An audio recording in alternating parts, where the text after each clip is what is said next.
ومعاك فرصة كويسة جدا علشان تاخد أفضل شيء مميز، سواء قطعة أرض إسكان متوسط أو متميزة أو أكثر تميزا، أو كمان شقة في سكن مصر أو دار مصر وجنة. وهو ده موضوع حلقة النهاردة. هعرفك حاجتين مهمين جدا جدا: إزاي تاخد حاجة مميزة فعلا، وإزاي تتأكد إنك هتحجزها حجز إلكتروني صح بأسبقية الحجز على موقع بنك التعمير والإسكان وبالدليل. وهعرفك كل شيء، سواء كنت هتحجز مع نفسك هتعمل إيه، او كنت هتحجز عن طريق مكتب هتعمل ايه. فخليك معايا لاخر فيديو وما تروحش في حتة تانية علشان هتستفيد كتير. هاني الخميسي، كلام في المفيد.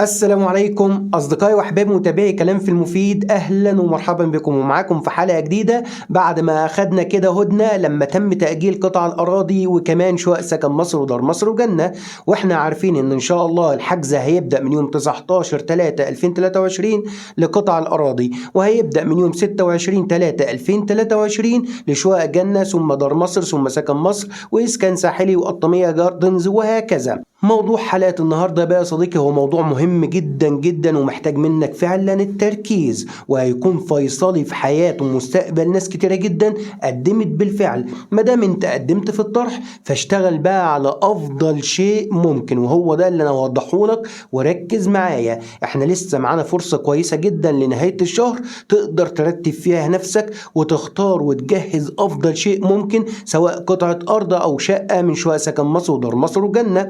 وبعد ما تختار افضل شيء ممكن لازم تتأكد ازاي هتقدر تختار الحاجة دي صح على الموقع الالكتروني البنك التعمير والاسكان. وخلي بالك ان في الاف مؤلفة مقدمة سواء في قطع الاراضي او في شقق سكن مصر ودار مصر وجنة، فمحتاج منك التركيز وتفهم الموضوع بيمشي ازاي علشان ما ترجعش يا صديقي تندب حظك بعد كده وتقول الموقع كان وكان بيحصل وبيحصل.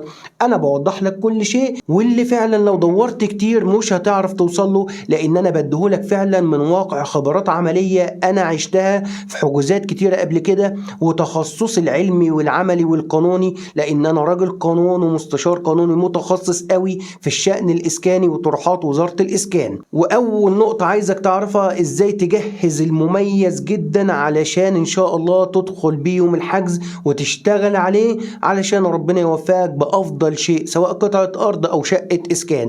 فلازم تاخد يا صديقي الشقق اللي هي في الادوار المتكررة، يعني التالت والرابع وتنزل على التاني والاول. دي افضل ادوار بتدور وبتبحث عليها الناس اللي فيها الفيوهات الكويسة واللي فيها اعلى نسب تميز. مش بس كده، لازم تاخد الناصية مش الداخلي، يعني تشتغل بقدر استطاعتك على انك تاخد النواصي، لان ده الزتونة بتاعة الطرح. والحاجة اللي بعد كده انك تختار المساحة الاكبر ما امكن، يعني تختار مثلا 140 متر لان الطلب الاكثر عليها، ثم 130 احتياطي. ولو عايز تاخد 150 تاخد 150 المميزة اللي هيكون فيها جنينة بعد كده علشان تقدر تستثمرها صح، سواء سكن او هتعمل اعادة بيع ليها. فترسم كويس جدا جدا انك تاخد افضل شقة ناصية في ادوار متكررة او ارض بجنينة كويسة وتكون برضو نواصي، وتاخد الفيو الكويس جدا اللي بيطل بقى على جنينة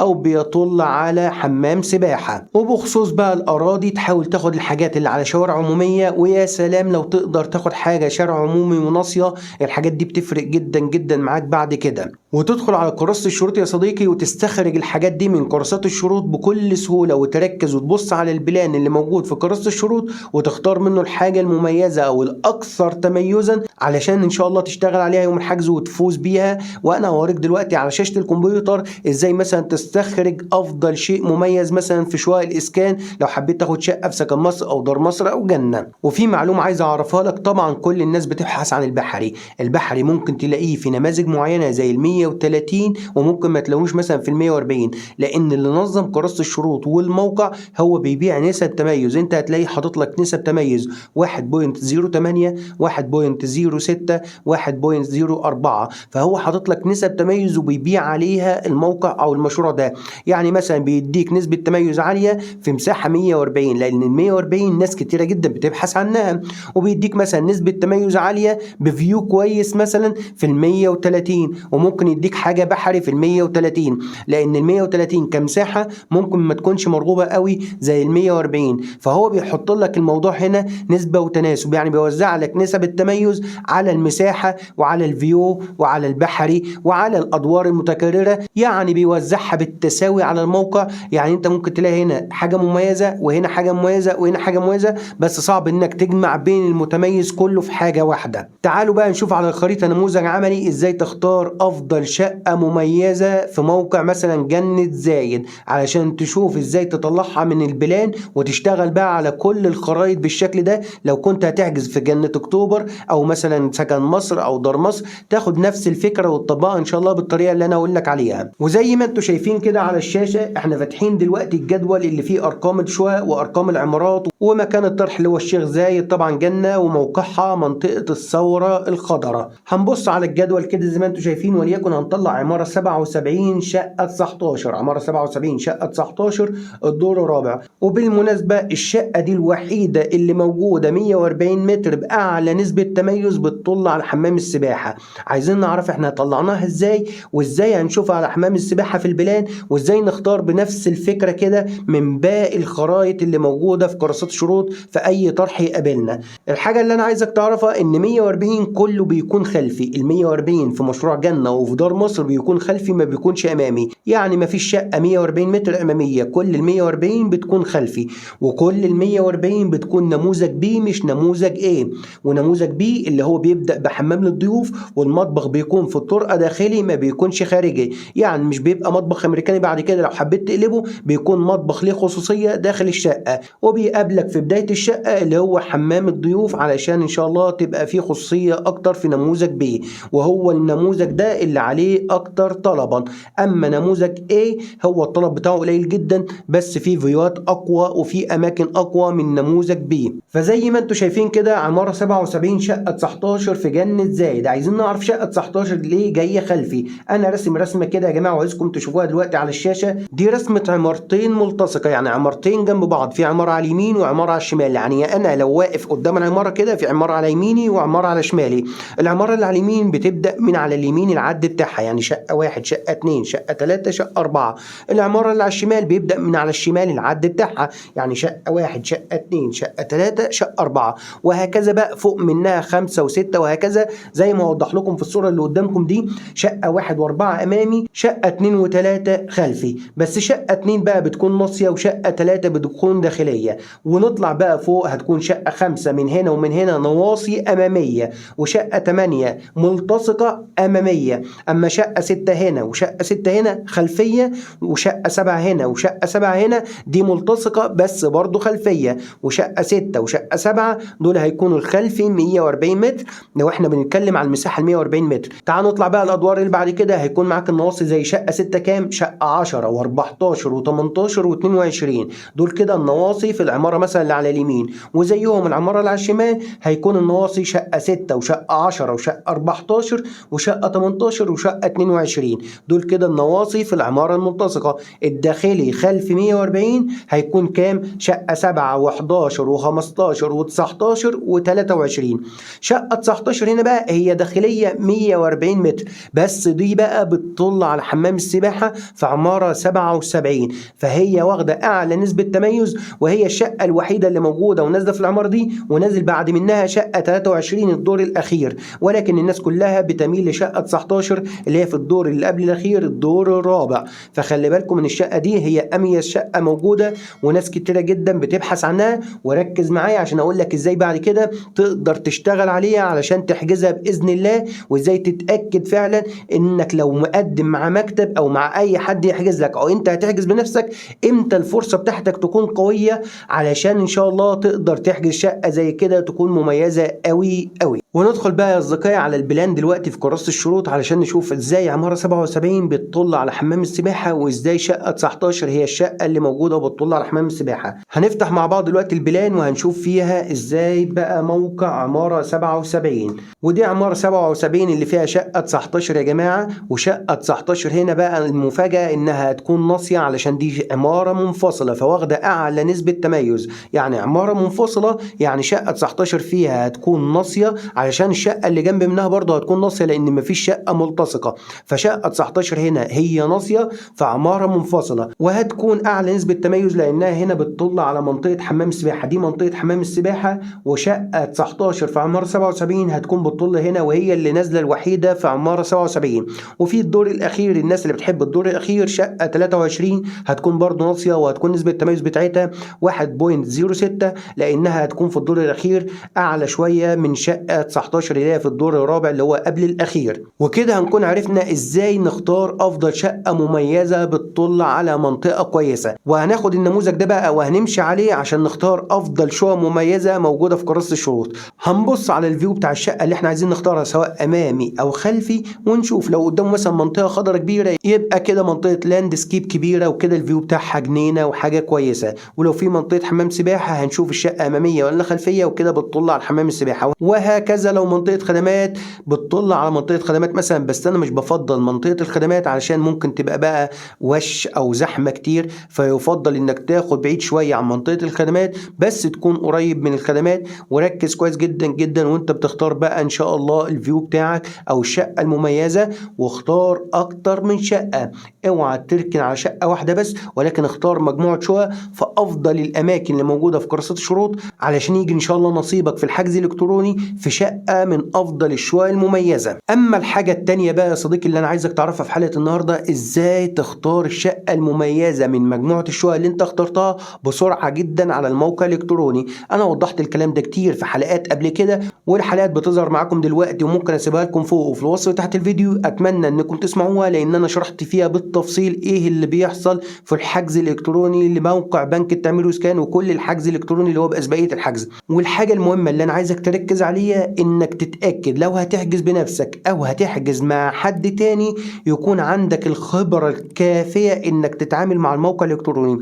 هو موقع الكتروني زي اي موقع، بس محتاج منك انت لو هتحجز بنفسك تكون متمكن في التعامل مع الكمبيوتر، وتتأكد كويس جدا ان الامكانيات اللي معاك كويسة. يعني تتأكد ان الجهاز اللي هتحجز ان شاء الله من خلاله يكون قوي وحديث، سواء موبايل مش هيفرق او لابتوب او كمبيوتر. اهم حاجة يكون جهاز حديث علشان يساعدك في الاوامر يوم الحجز وياخد معاك بسرعة، ويساعدك ان شاء الله انك تنافس مع الاعداد الكتيرة جدا اللي داخلة على الموقع في نفس التوقيت. والمهم هنا برضو انك تذاكر كويس جدا وتسمع فيديوهات اللي منزلها بنك التعمير واسكان عن كيفية الحجز، علشان ما تجيش يوم الحجز تقعد تستكشف وتضيع وقتك. الموضوع ما بيحتاجش استكشاف، لازم تدخل وانت عارف هتعمل ايه علشان تنجز المهمة بسرعة جدا وتقتنص شقة من الحاجات المميزة اللي انت اخترتها من كراسات الشروط او قطعة ارض. والحاجة التانية بقى يا صديقي في موضوع الحجز الالكتروني، لو انت متفق مع شخص او مكتب هيحجز لك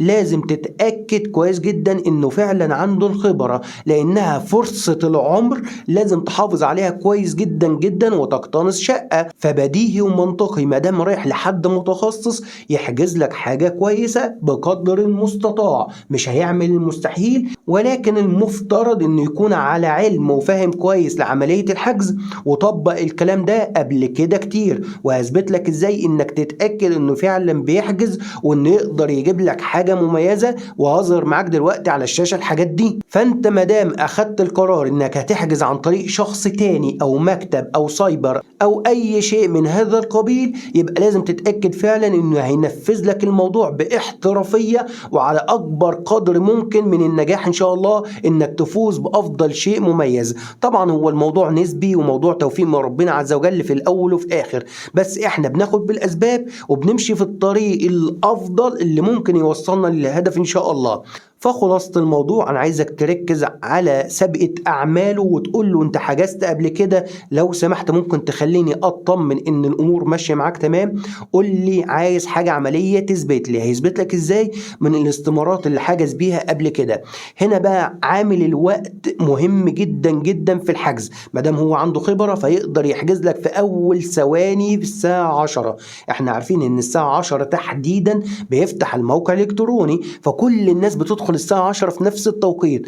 الفكرة هنا بقى مين اللي سبق مين في الحجز. يعني مين اللي دخل مثلا على شقة 19 احنا اتكلمنا عنها في اول ثواني وحجزها، في بقى اول 20 ثانية، اول 30 ثانية، اول دقيقة، اول 5 دقائق، اول 10 دقائق، اول ربع ساعة، حسب بقى الموقع والتقل اللي فيه وامكانيات النت وسرعته وامكانيات الجهاز وسرعتك انت كمان. يعني مثلا لو الموقع شغال وانت امكانيات كويسة معاك ومش بتستكشف هتقدر تحجز في اول ثواني. لو الامكانيات اللي معاك مثلا مش مساعداك قوي فممكن بقى ياخد معاك شوية وقت عقبال بقى ما توصل للموقع او توصل للشوية، علشان الاعداد الكتيرة اللي داخله على موقع في نفس التوقيت. فممكن الموقع مثلا يستجيب معاك مثلا 10 ودقيقة، 10 ودقيقتين، 10 وخمس دقايق، 10 وسبع دقايق، حسب بقى كثافة الضغط على الموقع. وساعتها بقى انت ونصيبك. ممكن يكون ناس اقتنصت الحاجات المميزة قبل منك وباقي حاجات مش مميزة قوي او الى حد ما كويسة ومقبولة وحاجات ضعيفة، فانت هتختار منها. او ان شاء الله ربنا يوفقك وتختار من بدري جدا الحاجات المميزة.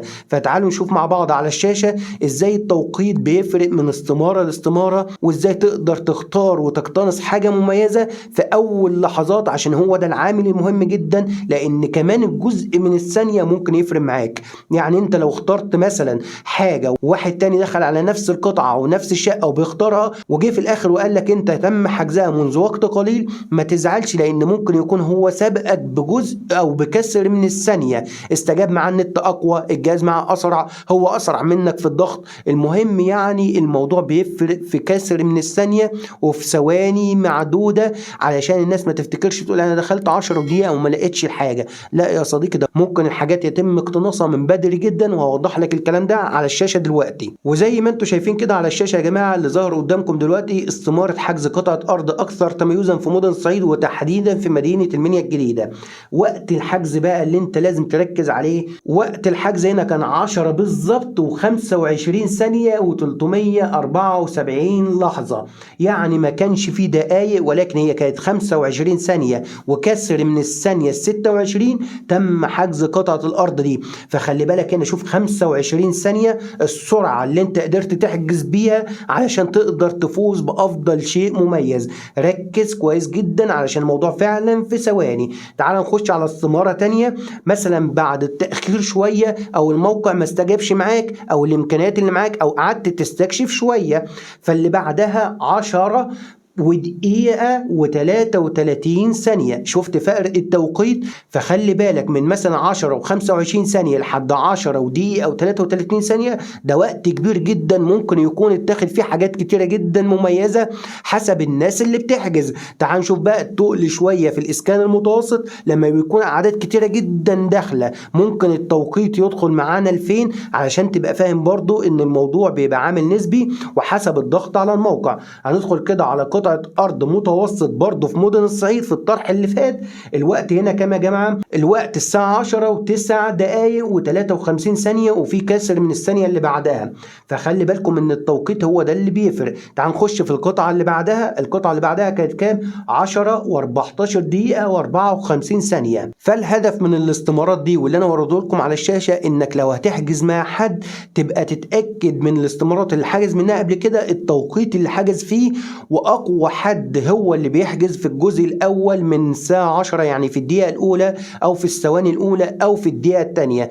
غير كده ممكن تحجز بنفسك لنفسك وتذاكر كويس جدا وتقدر ان شاء الله برضو تاخد قطعة ارض او شقة اسكان بدون ما تدفع فلوس لاي حد، مادام كده كده الموضوع بيتساوى بينك وبين اللي هيحجز لك. مادام هو كده كده بيحجز متأخر، فبالتالي انت ممكن ان شاء الله بشوية امكانيات وتركيز في الحاجات اللي انا وضحتها في الفيديو الفيديوهات اللي قلت لك عليها من شويه هتقدر توصل وتحجز لنفسك ان شاء الله قطعه ارض او شقه اسكان بدون ما تروح لاي مكتب وتدفع فلوس. ولكن المكاتب لو انت محتاج تحجز حاجه مميزه وتركز على المميز بقدر المستطاع علشان ان شاء الله ربنا يوفقك وتقدر تاخد شقه او قطعه ارض وتكون شقه السعاده او الهدف ان شاء الله اللي انت بتسعى ليه تكون حققته. وبالمناسبه بقى لو حبيت ان شاء الله ان احنا نساعدك في الحجز الالكتروني باثبات الحجز على موقع بنك التعمير والاسكان، فبفضل الله عز وجل ربنا سخر لنا الخبره والتخصص القانوني والعملي في الموضوع، ونقدر نساعدك بصوره قانونيه صحيحه